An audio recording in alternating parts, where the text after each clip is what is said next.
ಏನು ಹೊರಗಿನವ್ರು ಬರ್ತಾರೋ? ಹೊರಗಿನವ್ರೇ ನಮ್ಮ ಮತದಾನ ತೆಗೆದ್ರು, ಹೊರಗಿನವ್ರೇ ನಮ್ಮ ಮ್ಯಾಗ ಅನ್ಯಾಯ ಮಾಡಿದ್ರು, ಹೊರಗಿನವ್ರೇ ನಮ್ಮ ಮ್ಯಾಗ ದಬ್ಬಾಳಿಕೆ ಮಾಡಿದ್ರು.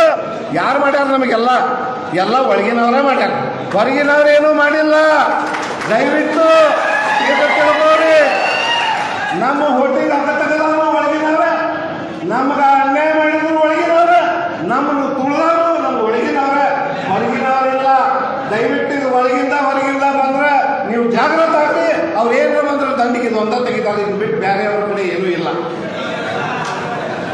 ನಾ ಕೇಳ್ತೀನಿ, ಒಂದು ಮಾತೈತಿ, ದುಶ್ಮನ್ ಕಹಾ ಅಂದ್ರೆ ಬಗಲ್ ಅಂತ ಅಂತಾರಲ್ಲ, ಹಂಗೆ ನಮ್ಮ ಬಗಲಾಗ ದುಶ್ಮನ್ ಇಟ್ಕೊಂಡು ನೀವು ಹೊರಗಿನವ್ರ ಮ್ಯಾಗ ಹಾಕಾಕ್ತಿರಲ್ಲ, ಇನ್ನು ಮ್ಯಾಗ ಅದು ಸ್ಲೋಗನ್ ಬಂದ್ ಮಾಡ್ರಿ.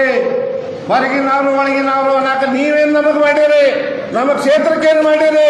ನಾವು ಕೇಳಬೇಕಾಗ್ತದೆ. ಸಕ್ಕರೆ ಕಾರ್ಖಾನೆಗೆ ಏನು ಮಾಡಿರಿ? ಇಷ್ಟು ವರ್ಷ ನಿಮ್ಮ ಕೈಯಾಗೆಲ್ಲ ಅಧಿಕಾರ ಇತ್ತಲ್ಲ, 300 ಕೋಟಿ ಸಾಲ ಮಾಡೋಕ್ಕೆ ಹಾಕ್ಬಿಟ್ರಿ, ಉಳಿಗೆ ಹೋಗಕ್ಕೆ ಹಾಕ್ಬಿಟ್ರಿ ಅಂತ ನಾವು ಈ ಸಂದರ್ಭದಲ್ಲಿ ನಾವು ಕೇಳಬೇಕಾಗ್ತದೆ. ಇನ್ನು ರಮೇಶ್ ಜಾರಕಿಹೊಳಿ ಅವರು ಇವತ್ತು ಸಭೆಗೆ ಬಂದಾರ. ಅವ್ರ ಬಗ್ಗೆ ಒಂದು ಮಾತು ಹೇಳ್ತಿದ್ರೆ ತಪ್ಪಾಗ್ತಿತ್ತು. ಆ ಮಾತು ಹೇಳಿ ನನ್ನ ಮಾತು ಮುಗಿಸ್ತೀನಿ. ರಮೇಶ್ ಜಾರಕಿಹೊಳಿ ಅವ್ರಿಗೆ ನಾವೇ ಬಾ ಅಂತ ಹೇಳಿವಿ, ಅನ್ನೋರ ಬರ್ರಿ ಬಂದ್ರೆ ನಮಗೆ ಶಕ್ತಿ ಕೊಡ್ರಿ ಅಂತ ಹೇಳಿವಿ. ಅವ್ರು ನಾವು ಕರೆದು ಇವತ್ತು ಬಂದಾರ.